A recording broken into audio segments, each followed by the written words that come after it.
તો જ પ્રકારે આ ઐતિહાસિક ક્ષણ અને ધ્વજારોહણ કરી દેવામાં આવ્યું છે। સીએમ યોગી આદિત્યનાથની ખાસ ઉપસ્થિતિ અને અનેક મહાનુભાવો મહેમાનો અહીંયા ઉપસ્થિત જોવા મળી રહ્યા છે। ઐતિહાસિક ક્ષણ એ શુભ ઘડી કે જેની લોકો રાહ જોઈ રહ્યા હતા। राम तुम्हें अवलोकत आजो। श्री अयोध्या धाम में मर्यादा पुरुषोत्तम भगवान श्री राम के भव्य मंदिर पर ध्वजारोहण एक यज्ञ की पूर्णाहुति नहीं बल्कि एक नए युग का शुभारंभ है। इस अवसर पर भारत के भाग्य को वैश्विक मंच पर एक नई ऊंचाई पर पहुंचाने वाले दुनिया के सबसे लोकप्रिय राजनेता और भारत के यशस्वी प्रधानमंत्री आदरणीय श्री नरेंद्र मोदी जी का मैं उत्तर प्रदेश सरकार और उत्तर प्रदेश वासियों की ओर से,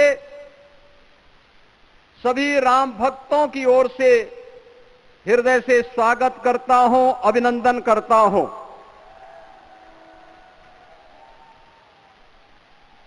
इस अवसर पर अपनी गरिमामयी उपस्थिति से इस संपूर्ण कार्यक्रम के गौरव को बढ़ाने वाले हमारे विचार परिवार के मुखिया आदरणीय सरसंघ चालक जी का भी मैं सभी राम भक्तों की ओर से हृदय से स्वागत और अभिनंदन करता हूं। प्रदेश की माननीय राज्यपाल आदरणीय श्रीमती आनंदीबेन पटेल जी, श्री राम जन्मभूमि तीर्थ क्षेत्र न्यास के अध्यक्ष पूज्य महंत नृत्य गोपाल दास जी महाराज, कोषाध्यक्ष श्री राम जन्मभूमि तीर्थ क्षेत्र न्यास पूज्य स्वामी गोविंद देव गिरी जी महाराज, अन्य सभी पूज्य संतों और आप सभी उपस्थित अतिथियों का इस आयोजन में हृदय से स्वागत करता हूं, अभिनंदन करता हूं। बहनों और भाइयों, प्रभु श्री राम का यह भव्य मंदिर 140 करोड़ भारतीयों की आस्था, सम्मान और आत्म गौरव का प्रतीक है। इस भव्य मंदिर के निर्माण में योगदान देने वाले उन सभी कर्मयोगियों का भी मैं हृदय से अभिनंदन करता हूं। आज का यह पावन दिन उन पूज्य संतों, योद्धाओं, श्री राम भक्तों की अखंड साधना, संघर्ष को समर्पित है, जिन्होंने इस पूरे आंदोलन और संघर्ष के लिए अपना जीवन समर्पित किया। विवाह पंचमी का यह दिव्य संयोग इस उत्सव को और भी पावन बना रहा है। ध्वजारोहण उस सत्य का उद्घोष है कि धर्म का प्रकाश अमर है और राम राज्य के मूल्य कालजयी हैं। आदरणीय प्रधानमंत्री जी, 2014 में जब आपने भारत का नेतृत्व संभाला था, उसी दिन कोटि कोटि भारतवासियों के मन में, उनके हृदय में यह संभावना, यह संकल्प और विश्वास का सूर्योदय हुआ। आज वही विश्वास, वही तपस्या, वही अनगिनत पीढ़ियों की प्रतीक्षा आपके कर कमलों के माध्यम से साकार रूप से पूरे भारतवासियों और सभी सनातन धर्मावलंबियों के समक्ष आज इस भव्य राम मंदिर के रूप में है। श्री राम मंदिर पर फहराता यह केसरिया ध्वज धर्म का प्रतीक है, मर्यादा का प्रतीक है, सत्य, न्याय, और राष्ट्र धर्म का भी प्रतीक है। यह विकसित भारत की संकल्पना का प्रतीक भी है, क्योंकि संकल्प का कोई विकल्प नहीं। और पिछले 11 वर्ष में बदलते हुए भारत को हम सब ने अपनी आंखों से देखा है। एक नया भारत का दर्शन हम कर रहे हैं, जहां पे विरासत और विकास का एक बेहतर समन्वय इसे एक नई ऊंचाई की ओर प्रदान कर रहा है। तो नहीं दरिद्र को दुखी न दीना, नहीं कहो अबुद न लक्षण हीना। 80 करोड़ लोगों को राशन की सुविधा का लाभ, 50 करोड़ लोगों को निःशुल्क स्वास्थ्य की सुविधा का लाभ, हर गरीब के पास जरूरतमंद को एक आवास की सुविधा, हर व्यक्ति को बिना भेदभाव के शासन की सभी प्रकार की सुविधाओं का, यह राम राज्य की उस उद्घोषणा का जिसका आधार विकसित भारत है, यह उसी का संकल्प है। बहनों और भाइयों, पिछले 500 वर्षों में साम्राज्य बदले, पीढ़ियां बदली, किंतु आस्था अडिग रही, अचल रही। आस्था न झुकी और न रुकी। जन जन को विश्वास अटल था। और जब राष्ट्रीय स्वयंसेवक संघ जैसे यशस्वी संगठन के हाथों में कमान आई, तो हर एक मुंह से बिना किसी परवाह करके एक ही उद्घोष निकलता था कि रामलला हम आएंगे, मंदिर वहीं, लाठी गोली खाएंगे, मंदिर वहीं। और एक समय था जब ये वैभवशाली अयोध्या संघर्षों, अराजकता, बदहाली का शिकार बन चुका था। लेकिन आदरणीय प्रधानमंत्री जी के मार्गदर्शन और नेतृत्व में आज अयोध्या उत्सवों की एक वैश्विक राजधानी बन रही है। यहां हर दिन एक पर्व है, हर दान एक प्रताप है, और हर दिशा में राम राज्य की पुनर्स्थापना का दिव्य अनुभूति हो रही है। आज श्री राम लला की ये पावन नगरी आस्था और आधुनिकता की, आस्था एवं अर्थव्यवस्था के एक नए युग में प्रवेश कर चुकी है। बेहतर कनेक्टिविटी है।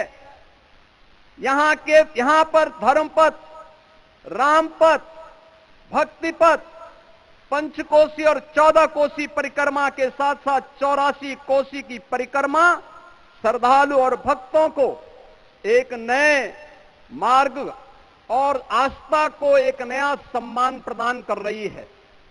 महर्षि वाल्मीकि के नाम पर स्थापित अंतर्राष्ट्रीय एयरपोर्ट अंतर्राष्ट्रीय और राष्ट्रीय स्तर पर उस कनेक्टिविटी को बेहतर सुविधा उपलब्ध करवा रही है। हर प्रकार की सुविधा आज अयोध्या धाम में इसे आस्था और आधुनिकता के साथ ही आस्था और अर्थव्यवस्था के एक नए केंद्र के रूप में और देश की पहली सोलर सिटी के रूप में भी, इसे सस्टेनेबल स्मार्ट सिटी के रूप में इस नई अयोध्या का दर्शन आदरणीय प्रधानमंत्री जी के मार्गदर्शन में आज हम सबको देखने को मिल रहा है। आज का यह दिन हम सबके लिए, हर भारतवासी के लिए, हर सनातन धर्मावलंबी के लिए आत्म गौरव का दिन है, राष्ट्र गौरव का दिन है। इस अवसर पर अपने व्यस्ततम दिनचर्या से आदरणीय प्रधानमंत्री जी ने इस कार्यक्रम में समय निकाल करके प्रभु श्री राम के भव्य मंदिर में इस केसरिया ध्वज का आरोहण स्वयं अपने कर कमलों से किया है। मैं इस अवसर पर उनका हृदय से आभार व्यक्त करते हुए अभिनंदन करता हूं, स्वागत करता हूं आदरणीय सरसंघ चालक जी का और अन्य सभी सम्मानित अतिथियों, पूज्य संतों, आप सभी राम भक्तों का मैं हृदय से स्वागत और अभिनंदन करते हुए अपनी वाणी को देता हूं विराम। जय जय श्री राम। राष्ट्रीय स्वयंसेवक संघ के सरसंघ चालक डॉक्टर मोहन भागवत जी को मैं अपने संबोधन के लिए आमंत्रित करता हूं।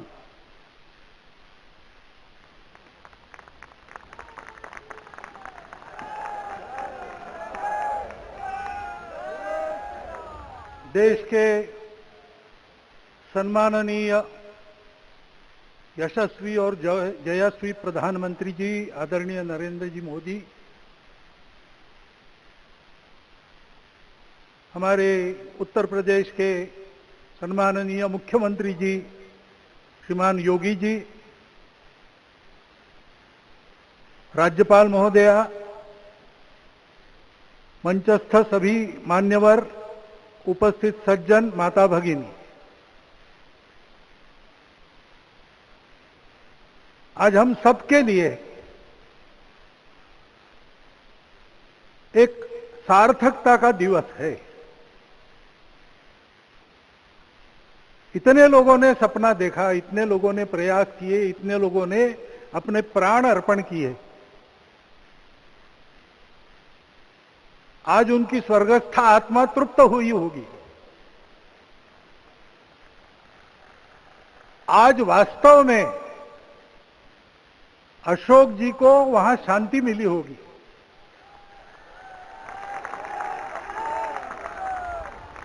महंत रामचंद्र दास जी महाराज, श्रीमान डालमिया जी, कितने संत, कितने गृहस्थ, कितने विद्यार्थी, उन्होंने अपना प्राणार्पण किया, अपना पसीना बहाया।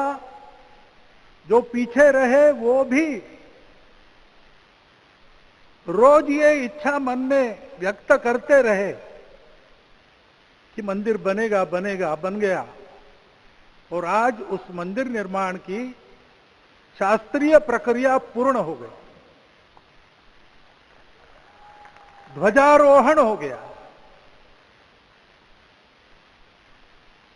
राम राज्य का ध्वज जो कभी अयोध्या में फहराता था और संपूर्ण विश्व में अपने आलोक से सुख शांति प्रदान करता था, वो ध्वज आज फिर से नीचे से ऊपर चढ़ता हुआ और अपने शिखर पर विराजमान होता हुआ हमने अपनी आंखों से देखा है, इसी देह में देखा है। ध्वज प्रतीक होता है। इतना ऊंचा ध्वज चढ़ाना कितना समय लगा आप जानते हैं? मंदिर बनने में भी समय लगा। 500 साल छोड़े तो भी 30 साल तो लगे ही। उस मंदिर के रूप में हमने कुछ तत्वों को ऊपर पहुंचाया है।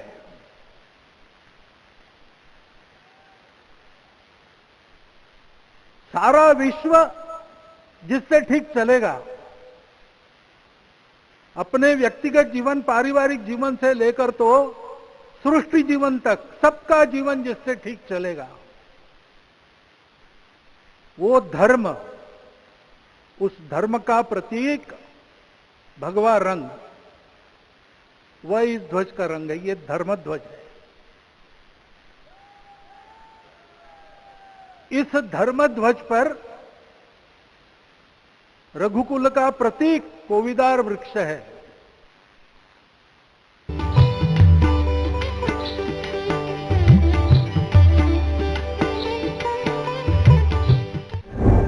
न्यूवोको है देश के बदलते इंफ्रास्ट्रक्चर की भरोसेमंद बुनियाद। लंबी दूरी तेजी से पूरा करने वाले ये ब्रिज हो या आसमान को चूमती इमारतें, आपके सपनों के मकान से लेकर देश की शान बढ़ाने वाले निर्माण तक, न्यूवोको की आधुनिक टेक्नोलॉजी से बने सीमेंट, रेडी मिक्स कंक्रीट और बिल्डिंग मटेरियल्स बनाते हैं हर निर्माण को खास। न्यूवोको, हर निर्माण हमारी शान। पेट दफा, रोग दफा, सबको पता, फिर तुझको नहीं क्यों है पता? पेट दफा, हर रोग दफा। एक मिनट।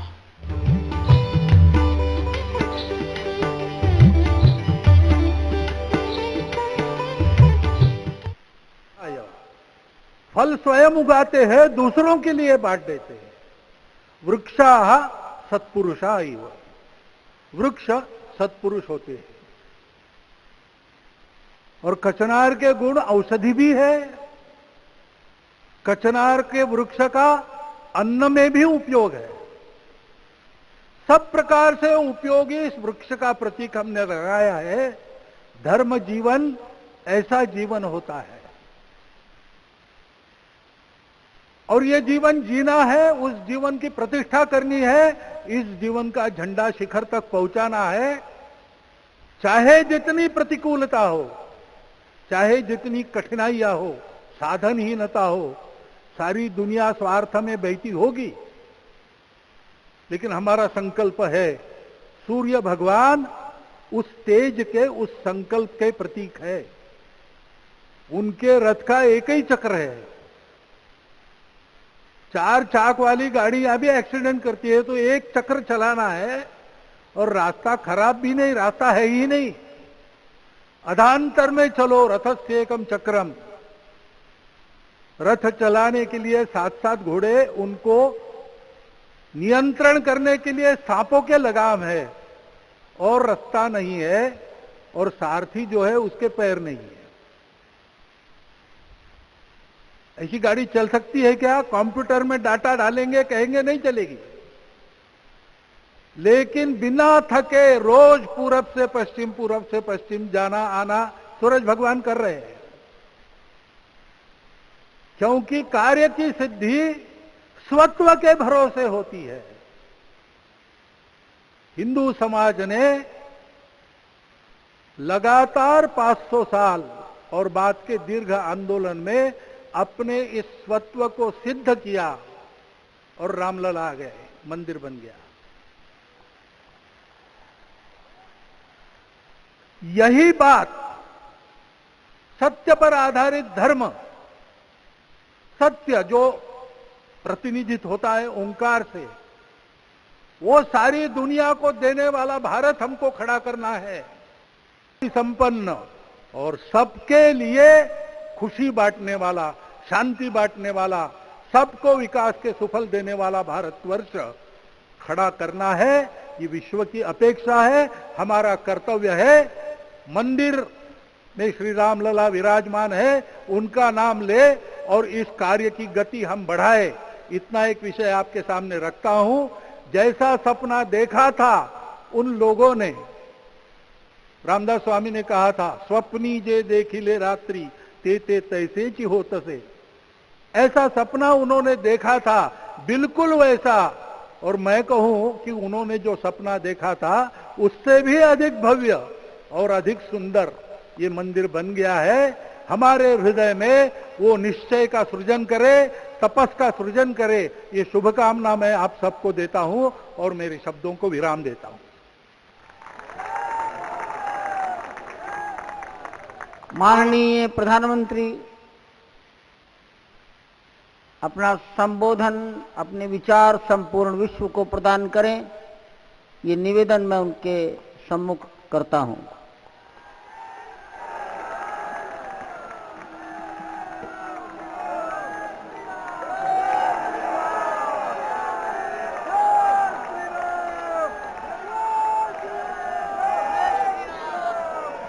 सियावर रामचंद्र की, सियावर रामचंद्र की जय सिया राम।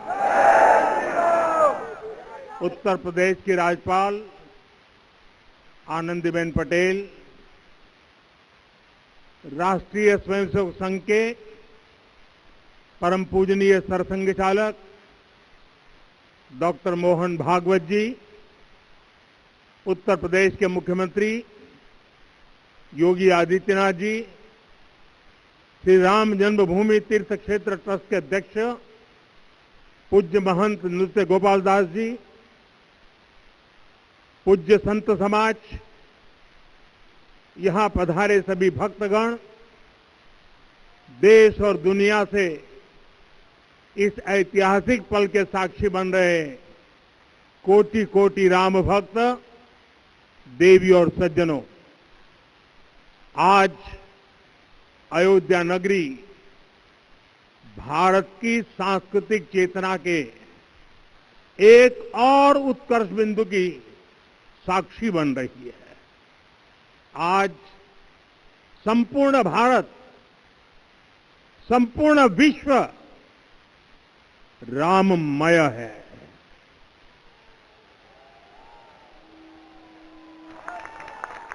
हर राम भक्त के हृदय में अद्वितीय संतोष है, असीम कृतज्ञता है, अपार अलौकिक आनंद है। सदियों के घाव भर रहे हैं, सदियों की वेदना आज विराम पा रही है, सदियों का संकल्प आज सिद्धि को प्राप्त हो रहा है। आज उस यज्ञ की पूर्णाहुति है जिसकी अग्नि 500 वर्ष तक प्रज्वलित रही। जो यज्ञ एक पल भी आस्था से डिगा नहीं, एक पल भी विश्वास से टूटा नहीं। आज भगवान श्री राम के गर्भगृह की अनंत ऊर्जा, श्री राम परिवार का दिव्य प्रताप इस धर्म ध्वजा के रूप में इस दिव्यतम भव्यतम मंदिर में प्रतिष्ठापित हुआ है। और साथियों, ये धर्म ध्वजा केवल एक ध्वजा नहीं, ये भारतीय सभ्यता के पुनर्जागरण का ध्वज है। इसका भगवा रंग, इस पर रचित सूर्य वंश की ख्याति, वर्णित होम शब्द और अंकित कोविदार वृक्ष राम राज्य की कीर्ति को प्रतिरूपित करता है। ये ध्वज संकल्प है, ये ध्वज सफलता है, ये ध्वज संघर्ष से सृजन की गाथा है, ये ध्वज सदियों से चले आ रहे स्वप्नों का साकार स्वरूप है। ये ध्वज संतों की साधना और समाज की सहभागिता की सार्थक परिणति है। साथियों, आने वाली सदियों और सहस्र शताब्दियों तक ये धर्म ध्वज प्रभु राम के आदर्शों और सिद्धांतों का उद्घोष करेगा। ये धर्म ध्वज आह्वान करेगा, सत्यमेव जयते नानृतम, यानी जीत सत्य की ही होती है, असत्य की नहीं। ये धर्म ध्वज उद्घोष करेगा, सत्यम एक पदम ब्रह्म सत्य धर्म प्रतिष्ठित, अर्थात सत्य ही ब्रह्म का स्वरूप है, सत्य में ही धर्म स्थापित है। ये धर्म ध्वज प्रेरणा बनेगा, प्राण जाए पर वचन न जाही, अर्थात जो कहा जाए वही किया जाए। ये धर्म ध्वज संदेश देगा, कर्म प्रधान विश्व रची राखा, अर्थात विश्व में कर्म और कर्तव्य की प्रधानता हो।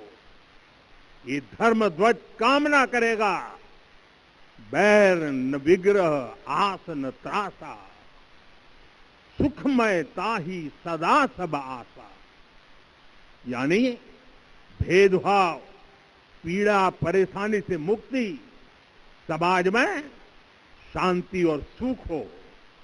ये धर्म ध्वज हमें संकल्पित करेगा, नहीं दरिद्र को दुखी न दीना, यानी हम ऐसा समाज बनाएं जहां गरीबी न हो, कोई दुखी या लाचार न हो।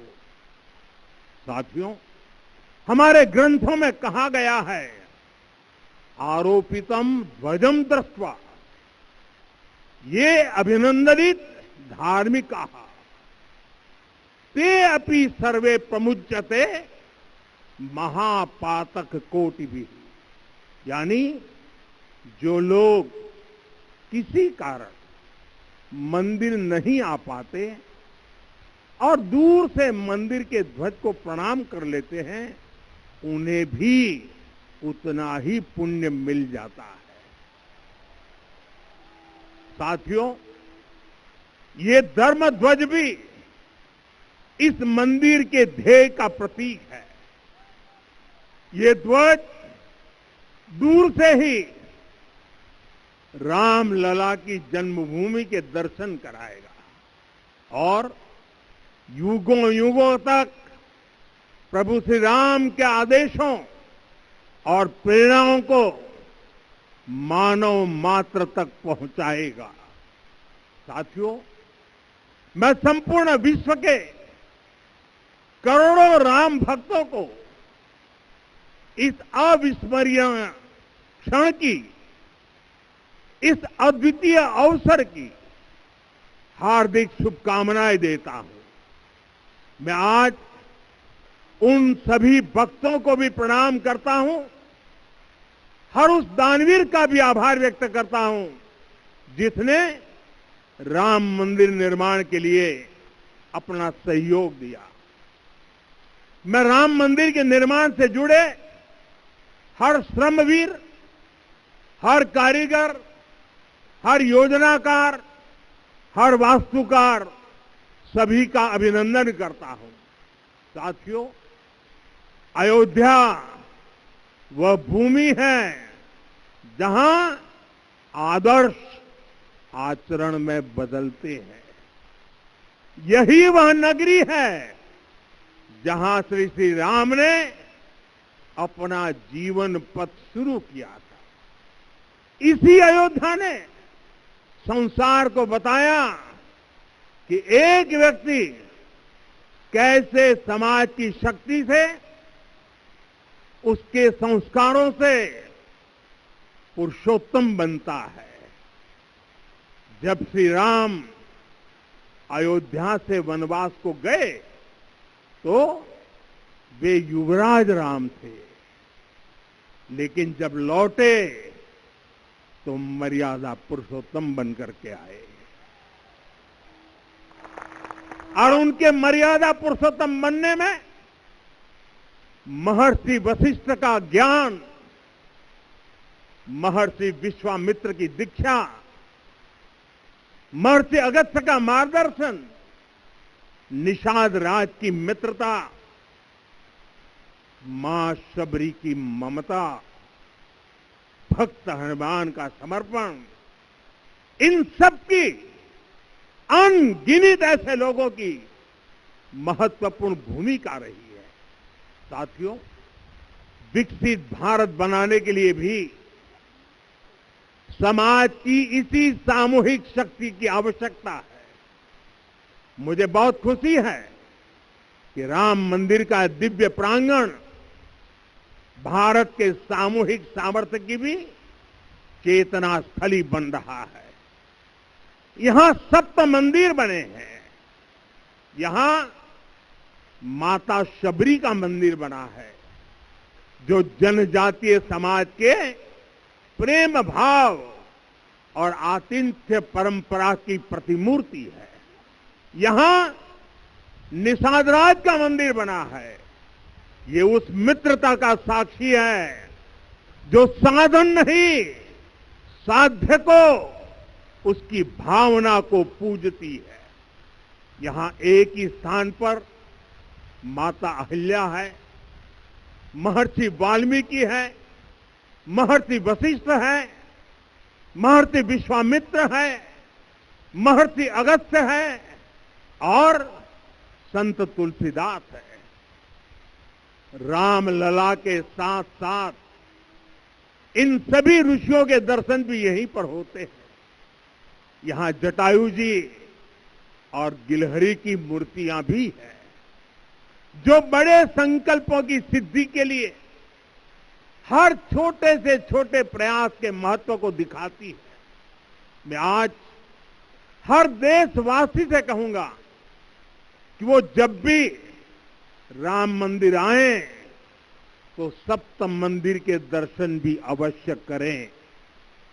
ये मंदिर हमारी आस्था के साथ साथ मित्रता, कर्तव्य और सामाजिक सद्भाव के मूल्यों को भी शक्ति देते हैं।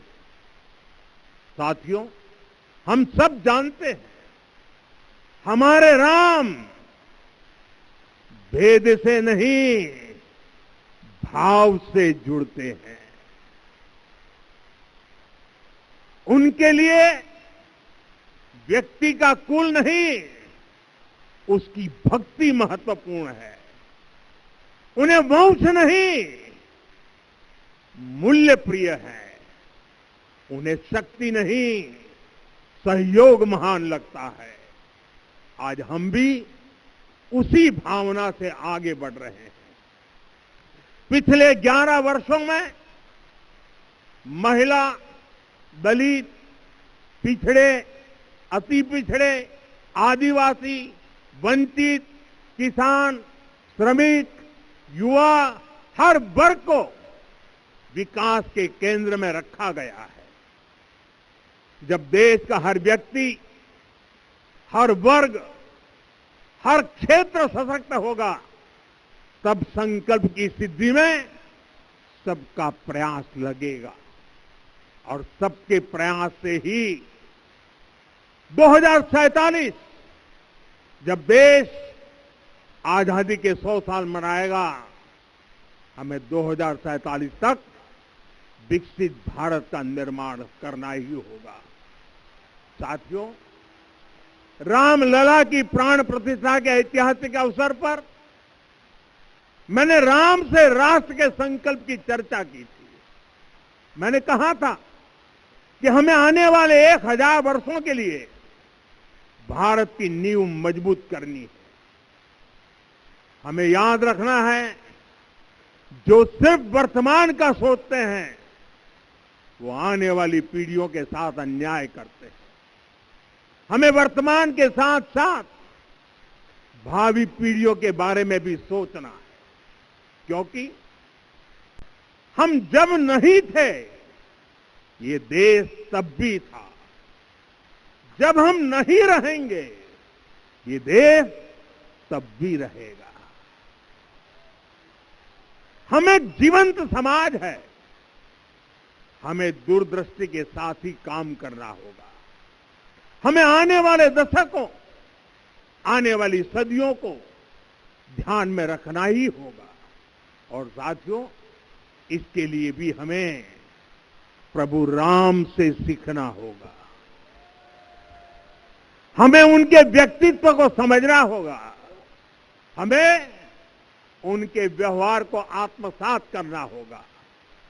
हमें याद रखना होगा, राम यानी आदर्श, राम यानी मर्यादा, राम यानी जीवन का सर्वोच्च चरित्र, राम यानी सत्य और पराक्रम का संगम। दिव्य गुणे शक्र समो रामः सत्य पराक्रमः। राम यानी धर्म पथ पर चलने वाला व्यक्तित्व। रामः सत्पुरुषो लोके सत्यः सत्यपरायणः। राम यानी जनता के सुख को सर्वोपरि रखना। प्रजा सुखत्वे चंद्रस्य। राम यानी धर्म और क्षमा का दरिया। वसुधाया क्षमा गुणे है। राम यानी ज्ञान और विवेक की पराकाष्ठा। बुद्ध या बृहस्पति तुल्य। राम यानी कोमलता में दृढ़ता। मृदु पूर्वज भाषते। राम यानी कृतज्ञता का सर्वोच्च उदाहरण। कदाचन नोपकारेण कृति नैकेन तुष्यति। राम यानी श्रेष्ठ संगति का चयन, शीला वृद्धे, ज्ञान वृद्धे, वयोवृद्धे च सज्जने। राम यानी विनम्रता में महाबल, वीर्यवान च वीर्येण, महता स्वेन विस्मितः। राम यानी सत्य का अडिग संकल्प, न च अनुत्र कथो विद्वान।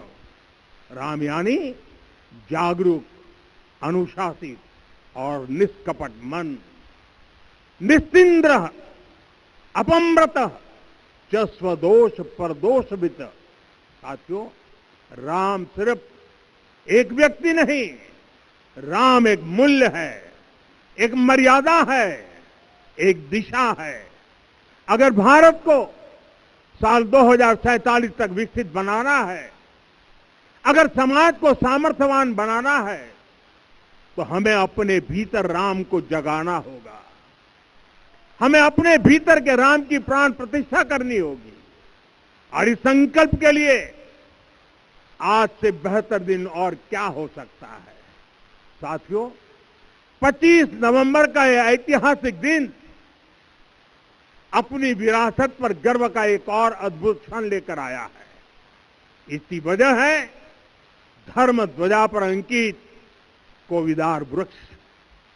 ये कोविदार वृक्ष इस बात का उदाहरण है कि जब हम अपनी जड़ों से कट जाते हैं तो हमारा वैभव इतिहास के पन्नों में दब जाता है। साथियों, जब भरत अपनी सेना के साथ चित्रकूट पहुंचे तो लक्ष्मण ने दूर से ही अयोध्या की सेना को पहचान लिया। ये कैसे हुआ, इसका वर्णन वाल्मीकि जी ने किया है। और वाल्मीकि जी ने क्या वर्णन किया है? उन्होंने कहा है, विराजित उद्गत स्कंधम कोविदार ध्वजः रथे। लक्ष्मण कहते हैं, राम, सामने जो तेजस्वी प्रकाश में विशाल वृक्ष जैसा ध्वज दिखाई दे रहा है, वही अयोध्या की सेना का ध्वज है। उस पर कोविदार का शुभ चिन्ह अंकित है। साथियों, आज जब राम मंदिर के प्रांगण में कोविदार फिर से प्रतिष्ठित हो रहा है, यह केवल एक वृक्ष की वापसी नहीं है, यह हमारी स्मृति की वापसी है, हमारी अस्मिता का पुनर्जागरण है, हमारी स्वाभिमानी सभ्यता का पुनः उद्घोष है। कोविदार वृक्ष हमें याद दिलाता है कि जब हम अपनी पहचान भूलते हैं तो हम स्वयं को खो देते हैं, और जब पहचान लौटती है तो राष्ट्र का आत्मविश्वास भी लौट आता है। और इसलिए मैं कहता हूं, देश को आगे बढ़ना है तो अपनी विरासत पर गर्व करना होगा। साथियों, अपनी विरासत पर गर्व के साथ साथ एक और बात भी महत्वपूर्ण है, और वो है गुलामी की मानसिकता से पूरी तरह मुक्ति। आज से 190 साल पहले 190 साल पहले साल 1835 में 1835 में मैकाले नाम के एक अंग्रेज ने भारत को अपनी जड़ों से उखाड़ने के बीज बोए थे। मैकाले ने भारत में मानसिक गुलामी की नींव रखी थी। 10 साल बाद यानी 2035 में उस अपवित्र घटना को 200 वर्ष पूरे हो रहे हैं। कुछ दिन पहले मैंने एक कार्यक्रम में आग्रह किया था कि हमें आने वाले 10 वर्षों तक उस 10 वर्षों का लक्ष्य लेकर चलना है कि भारत को गुलामी की मानसिकता से मुक्त करके रहेंगे। साथियों, सबसे बड़ा दुर्भाग्य यह है कि मैकाले ने जो कुछ सोचा था उसका प्रभाव कहीं व्यापक हुआ। हमें आजादी मिली, लेकिन हीन भावना से मुक्ति नहीं मिली। हमारे यहां एक विकार आ गया कि विदेश की हर चीज, हर व्यवस्था अच्छी है और जो हमारी अपनी चीजें हैं उनमें खोट ही खोट है। साथियों, गुलामी की यही मानसिकता है जिसने लगातार यह स्थापित किया। हमने विदेशों से लोकतंत्र लिया। कहा गया कि हमारा संविधान भी विदेश से प्रेरित है, जबकि सच ये है कि भारत लोकतंत्र की जननी है, मदर ऑफ डेमोक्रेसी है। लोकतंत्र हमारे डीएनए में है। साथियों, अगर आप तमिलनाडु जाएंगे तो तमिलनाडु के उत्तरी हिस्से में उत्तीर मेरूर गांव है। वहां हजारों वर्ष पहले का एक शिलालेख है। उसमें बताया गया है कि उस कालखंड में भी कैसे लोकतांत्रिक तरीके से शासन व्यवस्था चलती थी, लोग कैसे सरकार चुनते थे। लेकिन हमारे यहां तो मैग्ना कार्टा की प्रशंसा का ही चलन रहा। हमारे यहां भगवान बसवन्ना, उनके अनुभव मंटपा की जानकारी भी सीमित रखी गई।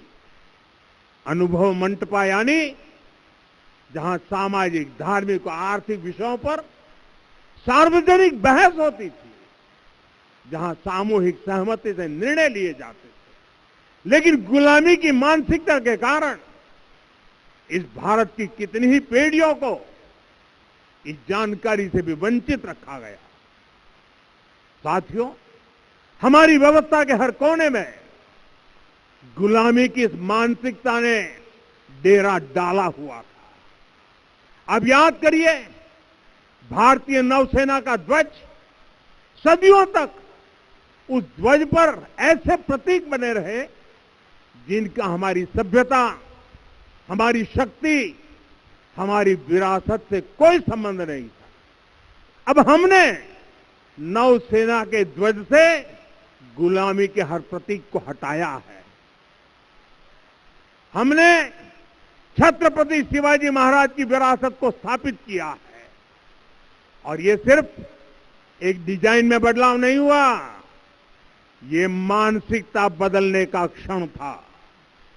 ये वो घोषणा थी कि भारत अब अपनी शक्ति अपने प्रतीकों से परिभाषित करेगा, न कि किसी और की विरासत से। और साथियों, यही परिवर्तन आज अयोध्या में भी दिख रहा है। साथियों, ये गुलामी की मानसिकता ही है जिसने इतने वर्षों तक रामत्व को नकारा है। भगवान राम अपने आप में एक वैल्यू सिस्टम है।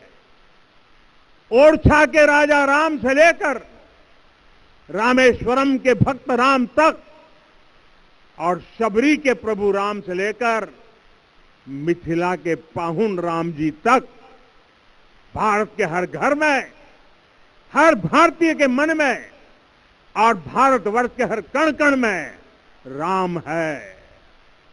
लेकिन गुलामी की मानसिकता इतनी हावी हो गई कि प्रभु राम को भी काल्पनिक घोषित किया जाने लगा। साथियों, अगर हम ठान ले अगले 10 साल में मानसिक गुलामी से पूरी तरह मुक्ति पा लेंगे, और तब जाकर के ऐसी ज्वाला प्रज्वलित होगी, ऐसा आत्मविश्वास बढ़ेगा कि 2047 तक विकसित भारत का सपना पूरा होने से भारत को कोई रोक नहीं पाएगा। आने वाले 1000 वर्ष के लिए भारत की नींव तभी सशक्त होगी जब मैकाले की गुलामी के प्रोजेक्ट को हम अगले 10 साल में पूरी तरह ध्वस्त करके दिखा देंगे। साथियों, अयोध्या धाम में रामलला का मंदिर परिसर भव्य से भव्यतम हो रहा है और साथ ही अयोध्या को संवारने का काम लगातार जारी है। आज अयोध्या फिर से वह नगरी बन रही है जो दुनिया के लिए उदाहरण बनेगी। त्रेता युग की अयोध्या ने मानवता को नीति दी। 21वीं सदी की अयोध्या मानवता को विकास का नया मॉडल दे रही है। तब अयोध्या मर्यादा का केंद्र थी, अब अयोध्या विकसित भारत का मेरुदंड बनकर उभर रही है। साथियों, भविष्य की अयोध्या में पौराणिकता और नूतनता का संगम होगा। सरयू जी की अमृत धारा और विकास की धारा एक साथ बहेगी। यहां आध्यात्म और आर्टिफिशियल इंटेलिजेंस दोनों का तालमेल दिखेगा। राम पथ, भक्ति पथ और जन्मभूमि पथ से नई अयोध्या के दर्शन होते हैं। अयोध्या में भव्य एयरपोर्ट है। अयोध्या में आज शानदार रेलवे स्टेशन है। वंदे भारत और अमृत भारत एक्सप्रेस जैसी ट्रेनें अयोध्या को बाकी देश से जोड़ रही है। अयोध्या वासियों को सुविधाएं मिले, उनके जीवन में समृद्धि आए, इसके लिए निरंतर काम चल रहा है। साथियों, जब से प्राण प्रतिष्ठा हुई है तब से लेकर आज तक करीब करीब 45 करोड़ श्रद्धालु यहां दर्शन के लिए आ चुके हैं।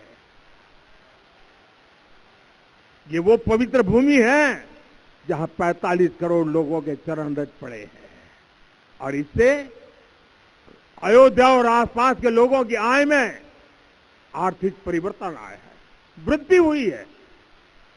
कभी अयोध्या विकास के पैमानों में बहुत पीछे थी, आज अयोध्या नगरी यूपी के अग्रणी शहरों में से एक बन रही है। साथियों, 21वीं सदी का आने वाला समय बहुत महत्वपूर्ण है। आजादी के बाद के 70 साल में भारत विश्व की 11वीं सबसे बड़ी अर्थव्यवस्था बना। 70 साल में 11वीं। लेकिन पिछले 11 साल में ही भारत विश्व की 5वीं सबसे बड़ी अर्थव्यवस्था बन चुका है। और वो दिन दूर नहीं जब भारत विश्व की 3री सबसे बड़ी अर्थव्यवस्था भी बन जाएगा। आने वाला समय नए अवसरों का है, नई संभावनाओं का है और इस अहम कालखंड में भी भगवान राम के विचार ही हमारी प्रेरणा बनेंगे।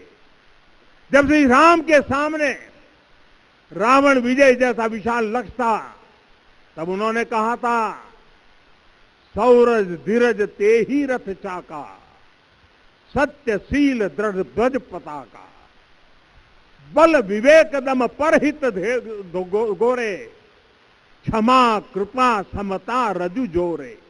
यानी रावण पर विजय पाने के लिए जो रथ चाहिए, शौर्य और धैर्य उसके पहिए हैं, उसकी ध्वजा सत्य और अच्छे आचरण की है, बल, विवेक, संयम और परोपकार इस रथ के घोड़े हैं।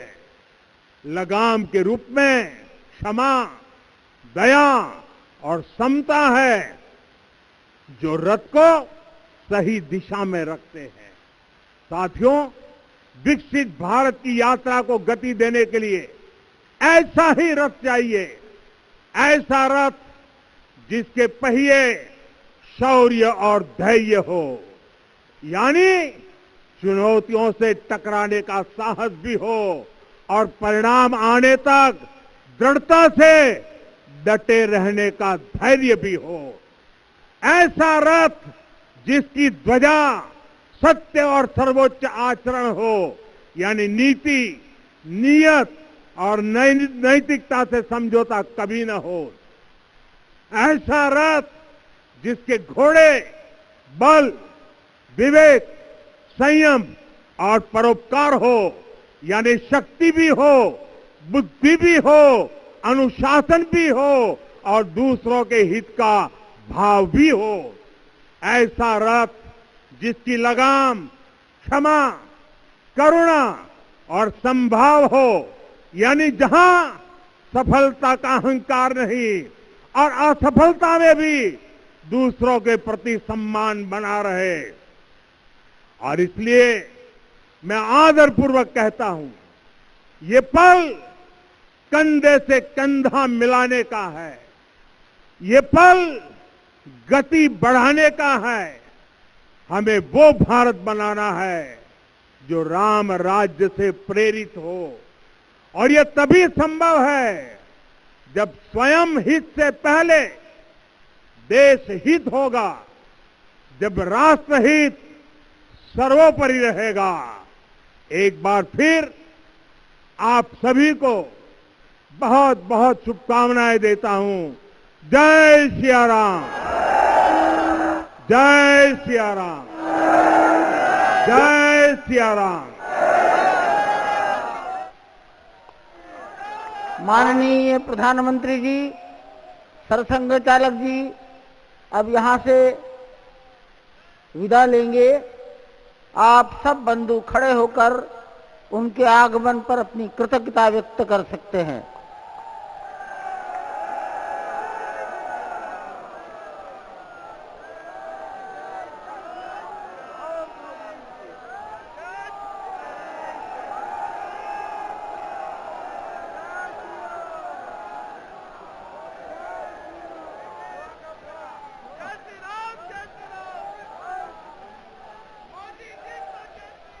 पूज्य महंत नृत्य गोपाल दास जी को प्रधानमंत्री जी ने चरण स्पर्श किया। वो मंच से नीचे उतर रहे हैं, उत्तर की दिशा पर आएंगे। इस मंदिर के निर्माण में वर्ष 1949 में हनुमानगढ़ी के बाबा महंत अभिराम दास जी महाराज, कल्याण के संपादक हनुमान प्रसाद जी पोद्दार, गोरखनाथ पीठ के महंत दिग्विजयनाथ जी महाराज और 1983 से श्री दाऊदयाल खन्ना,